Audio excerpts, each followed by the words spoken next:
قرآن والے اللہ کے اپنے اور خاص لوگ ہیں۔ ذاتی تشریح ایک بڑا اور خوبصورت موضوع ہے تاکہ آپ متاثر ہونے کے دائرے سے نکل کر دوسروں کو متاثر کرنے لگیں۔ اور جب وہ میقات پر پہنچے، چاہے وہ کوئی بھی میقات ہو، چاہے وہ یمن سے ہو یا شمال سے ہو یا مشرق یا مغرب سے ہو، چاہے وہ گاڑی میں ہو، جہاز میں ہو یا بحری جہاز میں ہو، تو اللہ جل وعلا اور نبی صلی اللہ علیہ وسلم نے حاجیوں کے لیے میقات مقرر کیے ہیں کہ جب وہ وہاں سے گزریں تو یہ ان کی عبادت کے آغاز کی جگہ ہو، اور وہ اس میقات پر رکیں، پھر وہ جس طرح کی عبادت چاہیں منتخب کریں، پھر اسے ادا کریں اور اللہ جل وعلا کی طرف متوجہ ہوں۔ ان میقاتوں پر رکتے وقت انسان کو ویسا ہی کرنا چاہیے جیسا نبی صلی اللہ علیہ وسلم نے کیا، یا تو غسل کرے اور پاکیزگی حاصل کرے یا وضو کرے، اس معاملے میں گنجائش ہے، پھر اپنے تمام کپڑے اتار دے، اور یہ مرد کے لیے ہے۔ جہاں تک عورت کا تعلق ہے، وہ جو چاہے لباس پہن سکتی ہے، لیکن اسے ایسے پرکشش لباس سے پرہیز کرنا چاہیے جو نظروں کو اپنی طرف کھینچے۔ جہاں تک مرد کا تعلق ہے، وہ 2 سفید چادروں میں احرام باندھتا ہے جن میں کوئی سلائی نہ ہو،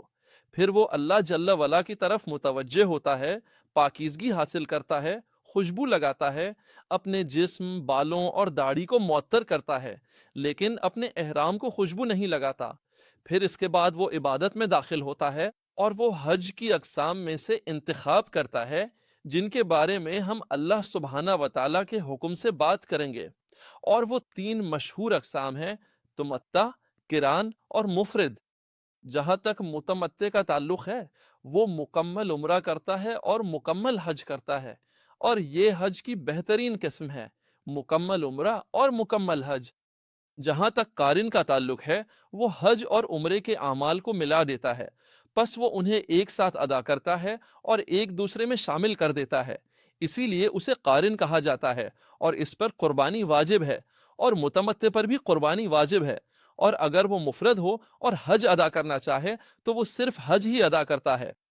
ممتع کے لیے میقات پر تلبیہ کے الفاظ لبیک عمرہ ہیں، کیونکہ وہ حج کا احرام 8ویں تاریخ کو باندھے گا، تو وہ کہتا ہے لبیک عمرہ، اور اس طرح وہ احرام میں داخل ہو جاتا ہے۔ پھر وہ اپنی آواز بلند کرتا ہے: لبیک اللہم لبیک، لبیک لا شریک لک لبیک، ان الحمد والنعمت لک والملک لا شریک لک۔ اور اگر وہ قارن ہو تو کہتا ہے لبیک عمرہ و حج، یا کہتا ہے لبیک حجن و عمرہ۔ جہاں تک مفرد کا تعلق ہے، وہ کہتا ہے لبیک حجن،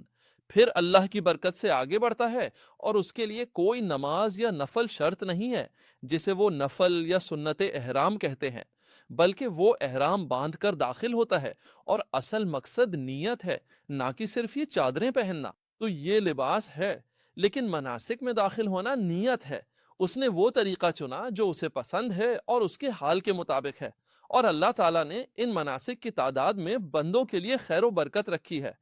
پھر وہ مکہ کی طرف رخ کرتا ہے اور تلبیہ پکارتا ہے، اور بعض اسلاف تلبیہ اتنی بلند آواز سے پکارتے تھے کہ کوئی پتھر یا درخت ایسا نہ ہوتا جو اسے سنتا مگر وہ اسے جواب دیتا، اور قیامت کے دن اللہ کے حکم سے اس کے حق میں گواہی دیتا: لبیک اللہم لبیک، لبیک لا شریک لک لبیک، ان الحمد والنعمت لک والملک لا شریک لک۔